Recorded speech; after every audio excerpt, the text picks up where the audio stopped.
정치권의 동향을 대기자의 시선으로 짚어보는 목요 정치클럽 기자 대기자 시간입니다. 오늘도 최병묵 전 TV조선 해설위원, 성환영 한겨레신문 선임 기자 두 분과 함께하겠습니다. 어서 오십시오. 반갑습니다. 안녕하세요. 오늘은 최 위원님께서 발제해 오셨죠? 네, 해병대원 특검법을 가지고 여전히 그 여야 간의 신경전이 있습니다. 이제 재표결 문제죠. 이 문제하고 그다음에 민주당이 이제 추미애 국회의원 당선인의 국회의장 후보 낙선 후폭풍을 여전히 겪고 있는데, 이와 관련해서 당원권을 강화하겠다 하는 대책을 내놨는데, 네. 이 두 가지 문제를 살펴보겠습니다. 알겠습니다. 해병대원 특검법 재표결이 다음 주 28일에 있습니다. 최근 정치권의 가장 큰 이슈인 것 같은데요.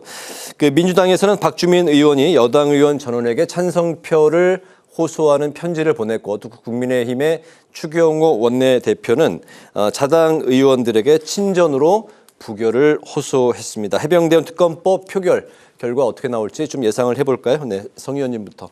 글쎄, 이게 이제 당론 여부를 28일 날 본회의 직전에 결정할 것 같은데요. 이게 좀 양면이 있습니다. 이게 의원들이 지금 임기가 곧 끝나는 의원들이거든요. 그래서 이걸 이렇게 당론으로 한다 그러면 이제 이게 대통령 관련한 특검이기 때문에 총선 참패했는데도 이 정신 못 차리고 뭐 대통령이 찍어 누르는 거 아니냐, 이제 이런 식으로 이제 민심이 좀 반발을 할 가능성이 있고, 그래서 이게 당론으로 하지 말자, 그냥 의원들의 양식에 맡겨야 된다, 이런 주장이 있습니다. 그래서 네. 지도부에서는 당론으로 하고 싶어 하는 것 같아요. 당론으로 지금 정한 상황 아닙니까? 국민의힘은? 아닙니다. 당론으로 하겠다고 방침은 정해있는데, 네. 의원총회에서 최종 결정을 아마 하게 될 겁니다. 네. 이게 좀 약간 미묘한 지점이에요. 당론으로 하는 게 더 반대표가 많이 나올지, 아니면 당론으로 안 하고 의원들한테 물론 권고적 당론 이런 것도 있습니다. 이런 식으로 맡기는 게 더 좀 반대표가 많이 나올지, 뭐 이런 좀 계산이 복잡한 것 같아요. 아무튼 네. 지금 공개적으로 난 재의결 투표하면 찬성표 찍겠다는 사람이 현재로서는 3명이죠. 김웅 의원, 안철수 의원, 유의동 의원. 그래서 이분들도 찍을 것 같아요. 김웅 의원은 당론 얘기하니까 그따위 당론은 따를 수 없다, 이렇게 얘기를 했고요. 안철수 의원은 언론에서는 자꾸 이탈표라고 그러는데, 그 이탈표가 아니고 소신표다. 네. 이렇게 얘기를 하고 있습니다. 유의동 의원도 찬성표를 안 찍을 이유가 없다, 이렇게까지 얘기하는 거 보니까 찍을 것 같아요. 다른 의원들은 아직 공개적으로 얘기는 안 하고 있는데, 아직 좀 시간이 있기 때문에 좀 분위기를 좀 봐가면서 결정을 하지 않을까. 근데 이게 무기명 투표가 항상 이변이 많거든요. 네. 추미애 국회의장 후보자, 민주당 당선자들 투표에도 일종의 큰 이변이죠. 그리고 작년에 이재명 대표 체포동의안 때도 부결될 줄 알았는데 가결되지 않았습니까? 네. 이게 상식적으로는 부결 가능성이 크다고 봐야 될 겁니다. 그런데 그래 단정적으로 저도 잘 얘기를 못 하겠어요. 네. 좀 흐름, 의원들이 지금 무슨 생각을 하고 있는지 조금 더 잘 살펴봐야 할 수 있을 것 같습니다. 네, 부결 가능성을 조금 더 높게 보지만 뚜껑을 열어봐야 될 것 같다. 그렇습니다. 예. 알겠습니다. 총 17표 정도가 이제 필요한 상황으로 이제 이탈표. 그러니까 모두가 출석했을 경우, 네, 모두가 이거죠. 출석했을 그런데 만약에 모두가 출석하지 않았다. 국회의원 국회 종료 하루 전날 아닙니까? 그렇죠. 그러니까 이제 모두 다 출석했을 경우인데, 사실은 그 다음 날이 이제 21대 국회 임기가 종료되기 때문에 네. 그냥 안 나오는 사람도 저는 있을 거라고 봅니다. 네. 그렇기 때문에 그러면 이제 이탈표가 주로 더 적게 필요하다는 건가요? 그렇죠. 네. 그렇게 되죠. 아니 그건 이제 어느 당 국회의원이 안 나오느냐 이거에 그러니까 따라 민주당도 이탈표가 나올 수도 달라지죠. 있으니까. 저는 민주당도 이탈표가 나올 수 있다고 봅니다. 예를 들어서 이번에 이재명 대표에 의해서 낙천되거나 부당하게 낙천됐다고 생각하는 사람들이 있을 수 있거든요. 네. 그런 사람 아예 안 나와버리면, 그러면 이제 국민의힘 의원들만 만약에 다 나왔다 그러면 이탈표가 더 많아져야 되는 그렇지만 상황이 사안의 중대성을 감안해서 자당의 이탈표는 나오지 않을 것이다. 또 이런 예상도 있다. 아니 그거는 이제 본인들이 그냥 주장을 하고 있는 거죠. 실제 어떤 상황이 벌어질지 어떻게 알겠어요. 네, 무기명이기 예를 들어서 때문에. 그날 그날 나간다고 했다가 안 나오는 사람도 있을 수 있고 네. 그날 뭐 예를 들어서 나 찬성하겠다고 했다가 또 반대하는 사람도 있을 거고 그렇기 때문에 예측이 어렵지만 지금 이제 전원 다 출석한다고 했을 경우 네. 이제 17표 말씀을 하셨잖아요. 현재 이제 그 찬성하겠다고 한 사람이 국민의힘에서 3명. 네. 그러면 14명이 이제 그 또 찬성 쪽으로 돌아서야 되는데 네.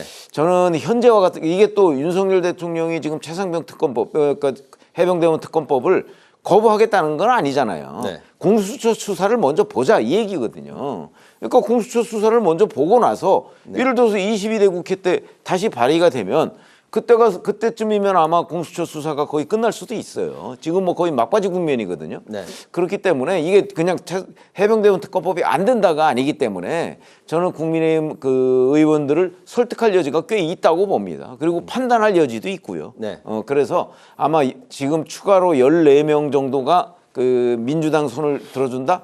뭐 그럴 것 같지는 않아요. 역시 이제 부결을 아니 뭐 예상하시고. 저는 뭐 부결이 거의 확실시된다. 단정할 수는 없지만 확실시된다 이렇게 봅니다. 네. 그렇다면은 민주당은 이제 22대 국회 제1호 법안으로 또다시 이제 해병대원 특검법을 이제 발의하겠다 이런 입장인데 그렇죠. 네. 22대 국회를 넘어가기 전에 네. 국민의힘 입장에서는 21대에서 이 그 법안에 대해서 마무리를 하고 가는 게 더 좀 윤 대통령에게는 좀 그 부담감을 덜어줄 수 있지 않느냐. 아니 저는 그렇게 이런... 보지 않는 것이 윤석열 대통령의 입장이 네. 공수처 수사 먼저잖아요. 그런데 만약에 22대 국회에 이걸 발의해서 통과시키려고 한다면 시간이 얼마나 걸릴까요?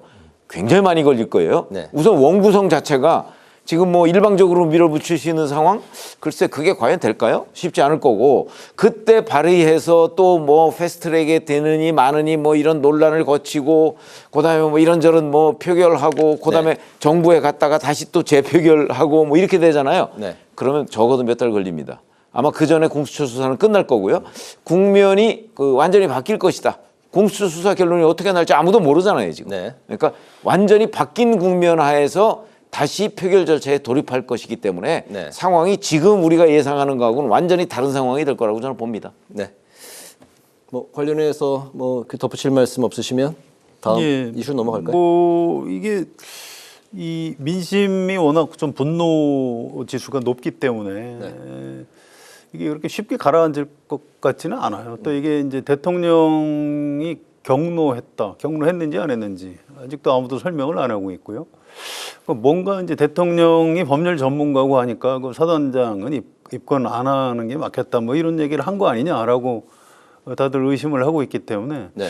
그 부분을 과연 공수처가 밝혀낼 수 있을지 잘 모르겠어요. 그리고 공수처 수사 결과를 내놔도 우리 국민이 어느 정도 좀 믿어줄지 그게 해소되지 않는 한 22대로 국회가 바뀌어도 이 사안은 전 계속 된다고 봅니다. 이게 김건희 여사 특검법도 마찬가지인데요. 이게 네. 왜냐하면 우리가 텔레비전 틀면 항상 대통령하고 대통령 부인은 항상 나오거든요. 그럼 이제 볼 때마다 그 생각이 나는 거죠. 그래서 이게 뭐 모르겠습니다. 다른 아주 초대형 이슈가 터지기 전에는 그렇게 쉽게 가라앉지는 않을 것이다. 결국은 22대 국회에 가서도 여야 대화나 네. 이런 걸 통해서 특검법을 차라리 빨리 이렇게 여야 합의를 통과시켜서 특검을 좀 빨리 하는 게 윤석열 대통령한테도 더 좋을 것이다. 저는 이렇게 생각을 합니다. 보수 정권이 갖고 있는 어떤 그 상징성, 정치적인 의미, 그 젊은 대한민국의 이제 젊은이가 국가 안보를 위해서 이제 군대에 갔다가 이제 아쉽게 뭐 그 일을 하다가 이제 사망한 이런 케이스에 대해서 보수 정권이 좀 그 등을 돌리는 듯한 이런 그 인상을 주는 것도 이 국민의힘에게 상당히 좀 부담이 될 수 있다는 해석도 나오고 있더군요. 그렇습니다. 이 군 관련이기 때문에 보수 쪽의 그 애국심을 가진 네. 유권자들이 오히려 좀 더 적극적이어야 되는데 이게 좀 약간 바뀐 측면이 있죠. 그래서 윤석열 대통령이 이제 보수 정당 후보로 대통령이 된 사람이기 때문에 이 문제에 대해서도 지금처럼 좀 뭐 약간 동문서답을 한다거나 이렇게 약간 회피하는 듯한 비켜가게 하는 듯한 이런 태도를 취하면은 결코 도움이 되지 않을 것이다 이렇게 봅니다. 알겠습니다. 두 분 일단 그 다 부결을 좀 예상을 하셨는데 어쨌든 뚜껑을 열어봐야 된다는 같은 의견을 보이셨습니다. 다음 주 표결 다음 날에 또 이 시간에 결과를 갖고 또 이야기를 해보겠습니다. 오늘 황우여 국민의힘 비대위원장이 노무현 전 대통령 추도식에 참석을 했고 협치와 통합의 정신을 강조를 했습니다. 최근에 이제 연일 광폭 행보를 이제 보이고 있는데요. 이명박 전 대통령과 종교계 인사들도 만났습니다. 특히 이제 문재인 전 대통령을 예방한 부분이 언론에 이제 많은 관심을 끌었는데요. 문 전 대통령을 예방한 황우여 전 국민의힘 비대위원장의 그 정치적인 의미 좀 어떻게 볼 수 있을까요? 글쎄요, 황우여 지금 비대위원장은 관리형이잖아요. 네. 이 관리형이라는 의미는 이제 총선 완패 뒤에 이 당을 수습하라. 그리고 이제 전당대회를 열 때까지 뭔가 이 당을 좀 이끌어 달라 이런 의미 아니겠어요? 네. 그러니까 여기에서 뭔가 국민의힘의 뭐 이미지를 혁신하고 완패 뒤에 어떤 재기의 동력을 마련해라 이런 것까지는 아니거든요. 네. 근데 그런 거에 비해서는 지금 그 황우여 국민의힘 비대위원장의 역할, 움직임 이게 예상보다 훨씬 커요. 그러니까 아마 언론에서도 광폭 행보라는 표현을 쓴 것으로 그렇습니다. 보여요. 네. 그런데 과연 지금 저런 거 하고 있을 땐가? 뭐 이런 생각이 저는 들어요. 네. 왜냐면 지금 빨리 뭐 전당대회 룰을 어떻게 한다든가 해서 전당대회를 가능한 한 앞당길 수 있는 노력이 훨씬 더 중요한 것 아닌가. 네. 그래서 국민의힘이 다시 뭔가 활력을 되찾기 위한 동력을 확보하는 노력 이거는 차기 지도부에 넘겨야 된다는 게 제 생각이거든요. 네. 그런 점에서 지금의 황우여 비대위원장의 이 이른바 광폭 행보 저 속뜻을 잘 모르겠다 저는. 왜냐하면 지금 네. 황우여 비대위원장이 할 수 있는 거는 저런 걸 할 때가 아니고 네. 빨리 비대위를 전당대회까지 그 기간을 단축해서 뭔가 차기 지도부를 조기에 출범시키는 게 본인의 역할이 아닌가. 네. 저는 거기에 치중해야 된다고 생각합니다. 네. 특히나 이제 최근에 국민의힘이 김정숙 여사의 타지마할 방문을 갖고 이제 연일 그 민주당과 설전을 벌이고 있는 상황에서 어쨌든 이제 국민의힘의 대표격이라고 볼 수 있는 황우여 비대위원장이 문 전 대통령을 예방한 상황이라 이제 좀 어떤 의미를 갖고 있는지에 대해서 여러 해석들이 나오고 있는 것 같습니다. 그래서 뭐 해석이 있겠습니까? 이게 황우여 대표가 이걸 계기로 무슨 정치를 다시 하실 것도 아니고요. 네.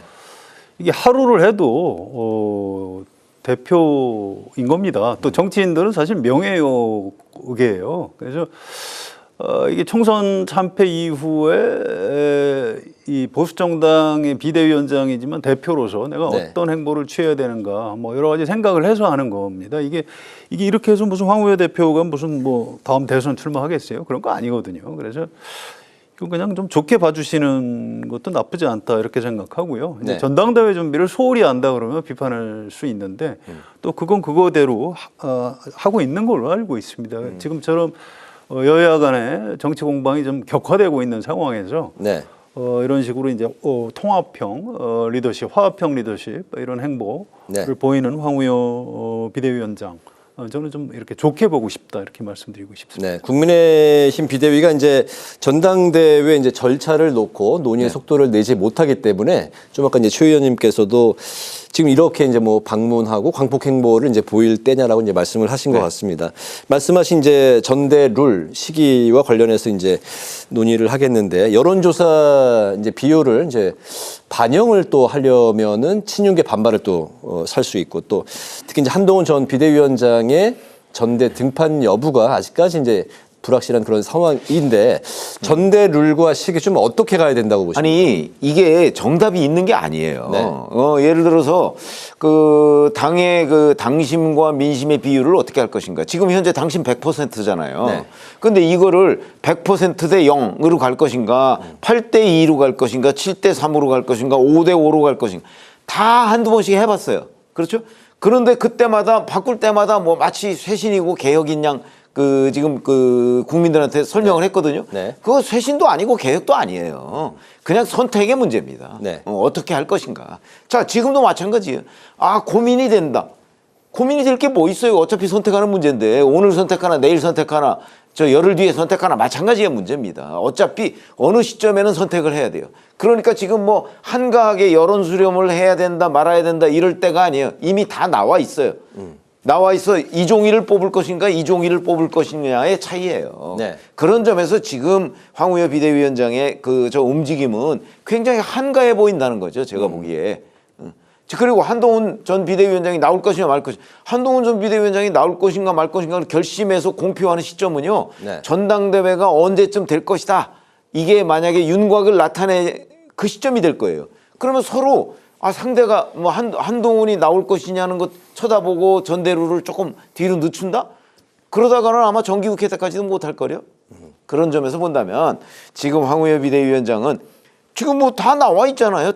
저 설문지가 다 나와 있는데 어떤 걸 선택해서 드느냐 이 문제이기 때문에 네. 눈치 볼 것도 없어요. 누구 눈치를 보겠어요? 선택지는 이미 다 나와 있다고 이제 보시면 나와 있으니까 어느 걸 그냥 드느냐 이 문제인데 여기에 시간이 왜 필요하겠어요? 그렇다면 황우여 이제 비대위원장이 좀 지나치게 신중한 겁니까? 아니면 좀 우유부단하다라고 아니 보시는 제가 거예요? 보건대는 뭐 좀 뭔가 이 자꾸 그 대표로서의 뭐 역할 네. 대표도 아니잖아요. 지금 비상대책위원장인데. 근데 자꾸 그런 쪽에 뭔가 본인이 그 너무 신경을 쓰고 있는 것 아닌가.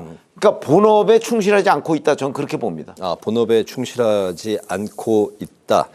이미 그 전당대회 룰과 시기에 대한 모든 이제 그 종합적인 그런 이제 의견서는 다 나와 있고 이제 취사 선택만 남아 있는 상황인데 그 좀 맞지 않는 행보를 하고 있다. 계속해서 이제 말씀을 하시는데요. 그렇지 않은 것 같아요. 뭐 전당대회 준비대로 아마 할 겁니다. 지금 28일 날 국회 본회의 그 특검 법안 재의결도 있고 여러 가지 복잡한 게 있으니까 또 22대 국회의원 임기가 곧 시작이 되죠. 그래서 네.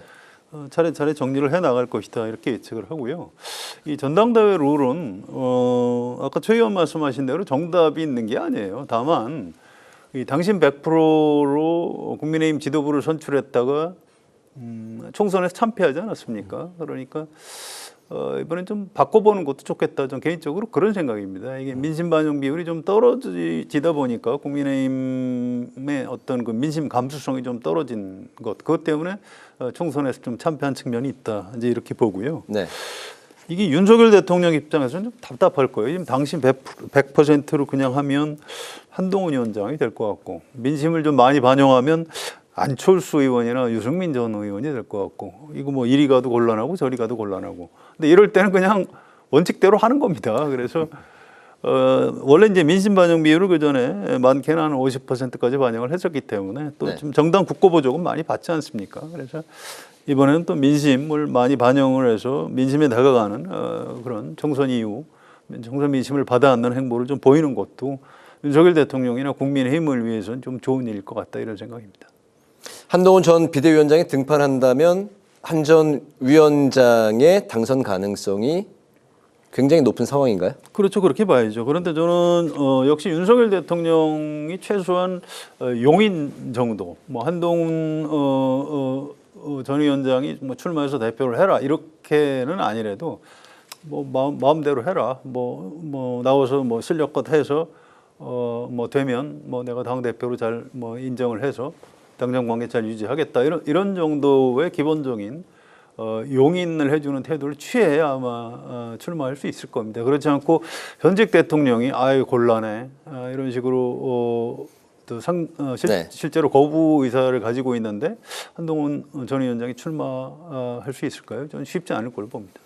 다음 이슈로 가겠습니다. 이제 민주당에서는 국회의장 경선 후폭풍이 이제 잦아들지 않고 있는 그런 이제 상황에서 추미애 법사위원장 카드를 갖고 이제 고심하고 있습니다. 다만 이제 당 대표의 이제 법무부 장관까지 추미애 이제 당선자가 지냈기 때문에 법사위원장을 맡는 건 이제 관례에 맞지 않는다라는 이제 지적도 있고 또 강성 당원들 때문에 상임위 인선까지 이렇게 휘둘려야 되느냐 이런 이제 비판의 목소리도 나오고 있는 상황인데요. 그 민주당의 법사위원장, 민주당의 법사위원장이 아니라 법사위원장은 과연 민주당에서는 누구를 밀까요? 그래서 그거 예측하기가 어렵죠. 지금 뭐 하겠다는 사람은 많이 있으니까요. 네. 그런데 우선 추미애 당선인의 경우에는 잘 아시다시피 뭐 당대표의 뭐 그 뭐 법무부 장관을 했다는 그 이전에 네. 육선이에요, 육선. 지금 국회의장이 5선입니다. 국회의장보다 더 선수가 많은 그 상임위원장을 보신 적이 있으세요? 그리고 그게 합당할까요? 그리고 일반 국민들의 시선에 맞다고 생각하세요?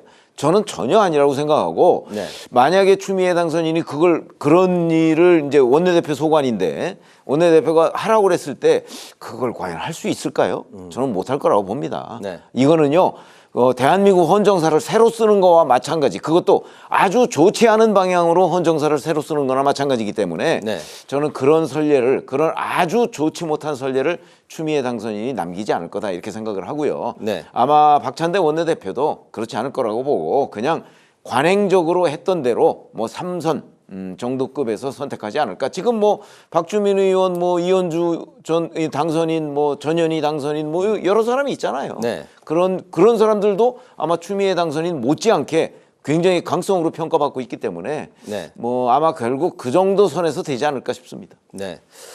법사위원장 관련해서도 이제 당원권 이야기가 계속해서 나오고 있고 또 이재명 대표도 최근에 이제 했던 이제 많은 발언들에 항상 이 들어가는 단어가 이 당원권 그리고 이제 당원 수도 2배로 늘리고 당원권도 또 2배로 늘려야 된다 이런 이제 또 주장도 펼치고 있는데 민주당에서의 이 당원권 강화 움직임은 또 어떻게 보실 수 있을까요? 뭐 대중정당으로 가면서 당원들이 많아지면 굉장히 좋은 일입니다. 또 당비도 내고 당원들이 적극적으로 어떤 정책과 관련한 의사결정을 할 수 있고 그러면 굉장히 선진국의 경우에 그렇게 하거든요. 그런데 네. 우리 지금 민주당 경우에는 좀 고민이 있을 거예요. 왜냐하면 이게 당원들하고 그 당 소속 국회의원들하고는 약간 역할이 다른 겁니다. 전당대회에서 당 지도부를 뽑을 때는 당원들이 뽑는 거예요. 근데 원내 지도부, 원내대표를 뽑는데 그걸 왜 당원들이 뽑죠? 그건 의원들이 뽑아야 되는 겁니다. 이렇게 국회의장도 마찬가지입니까? 국회의장 후보자도 마찬가지죠. 국회의장도 국회의원들이 선출하는 거지. 국회의장 선출할 때 무슨 국민 투표를 반영하나요?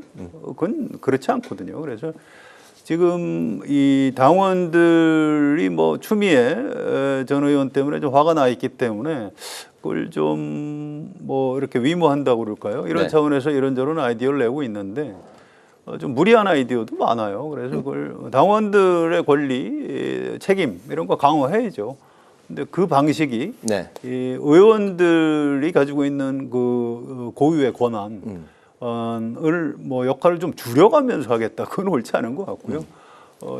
의원들하고 당원들하고 이제 좀 이렇게 협력적 관계를 가져가는 방향 이쪽으로 가는 게 저는 옳다고 봅니다. 당심을 생각해서 이제 추미애 법사위원장 카드 뭐 그 전에도 뭐 그 후보군으로 이제 꼽히긴 했습니다만 최근에 관련해서 또 이야기가 그건요. 덧붙여 빌드업해서 나오고 있는 것 같습니다. 그건 이제 약간 이제 당원들 중에서 이제 추미애 국회의장 됐으면 좋겠다 이렇게 생각하는 화나 있는 당원들이 네. 아이디어 차원에서 낸 거고요. 아. 전 추미애 전 의원한테 이거 하라고 그래도 안 하실 거로 생각을 합니다. 아, 그렇습니까? 예, 이건 전혀 그런 일이 아니거든요. 아까 저 의원 말씀하신 게 맞아요. 이게 육선이 급에 맞지 되는데 않는 자리인 겁니다. 육선이 됐는데 법사위원장 이걸- 상임위원장 자리는 맞지 않는다. 저는 이거 하라고 그러면 네. 추미애 전 의원을 약간 좀 조롱하는 게 될 수도 있다고 봅니다. 전 그럴 가능성은 거의 없다고 생각합니다. 하라고 해도 본인이 마다할 것이다. 그렇게 보시는군요. 그 그냥 할 민주당의 수가 없는 거죠. 그냥 상식적으로 3선 정도에서 하는 걸 6선의 당선인이 할 수는 없다. 없는 거고 네. 그리고 국회의장이 5선인데 6선이 상임위원장이라고 앉아 있을 수도 없습니다. 민망해서. 그렇기 때문에 추미애 당선인은 아무리 추미애 당선인이라도 안 할 것이다. 저는 그렇게 봅니다. 아무리. 네. 네, 알겠습니다. 그 민주당의 당원권 강화 뭐 좀 짧게 네. 덧붙여만 들어. 아니 말씀하셨듯이 뭐 당이 중심이 되는 정당 대단히 중요하죠. 그러나 당이 중심이 돼서 할 수 있는 일이 있고 해서는 안 될 일이 있는 거예요. 네. 그 원내대표나 국회의장을 뽑는데 뭐 당원들이 관여한다? 있을 수 없는 일이죠. 뭐 우상호 의원도 오늘 얘기 잘 했더라고요. 네. 그러니까 이거는 그냥 지금까지 국회에서 해왔던 관행. 이게 뭐 국회라는 게 뭐 우리나라만 있는 건 아니지 않습니까? 네. 영국 의회부터 비롯돼서 지금 여기까지 왔는데 수백 년 동안 네. 그런 관행 눈높이에 맞게 처리하면 되는 겁니다. 법사위원장 자리가 아무튼 뭐 이제 상임위가 네. 국회 이제 원내 구성이 이제 한창 이제 진행이 이제 22대 국회가 열리자마자 될 텐데 초미의 또 관심사인 것 같습니다. 이제 조국혁신당의 조국 대표 또 황문화 원내 대표도 법사위에 합류할 가능성이 높다 이런 관측들도 나오고 있는데요.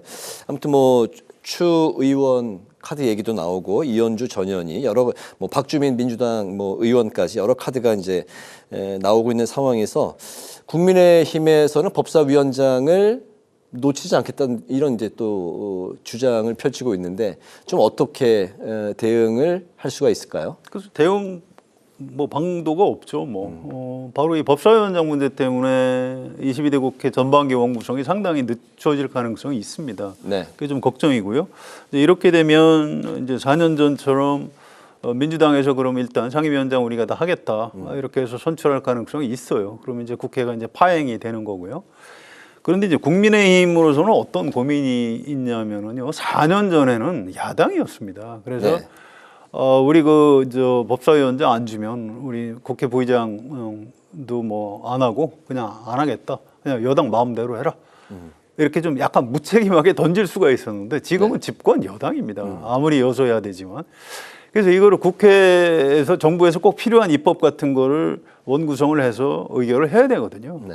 그래서 이 문제를 가지고 민주당에서 양보하지 않으면 이 과연 얼마나 국민의힘이 버틸 수 있을까? 어쨌든 정부 여당이 국정을 끌어가는 주체로서 이제 책임감이라는 게 있기 때문에 네. 이 사실은 국민의힘으로서는 지금 갑을 관계에서 상당히 좀 의뢰 위치에서 원구성 협상을 할 수밖에 없는 그런 좀 답답한 처지인 것 같습니다. 민주당이 법사위와 운영위를 절대 놓지 않겠다는 이런 강경한 상황에서 운영위를 민주당이 가져가겠다는 건 처음부터 얘기가 안 되는 거고요. 그건 아마 법사위원장을 가져오기 위한 전략적인 공세로 보입니다. 운영위는 원래 여당 그 원내대표가 운영위를 맡는 거예요. 그렇다면 이해가 없어요. 전략이고 아니 근데 법사위원장만 너무 속보이는 전략이라는 거죠. 가져가고 결국엔 국민의힘의 운영위는 넘길 것이다라고 아니 넘기는 게 아니고 운영위는 국민의힘이 가져가는 거예요. 가져가는 거고 네. 법사위원장을 이제 국민의힘이 하느냐 아니면 민주당이 하느냐 이걸 가지고 협상하는 거지. 네. 운영위까지 가져가겠다. 그렇게 되면 아예 원구성 협상 자체가 되질 않는다고 저는 생각합니다. 네.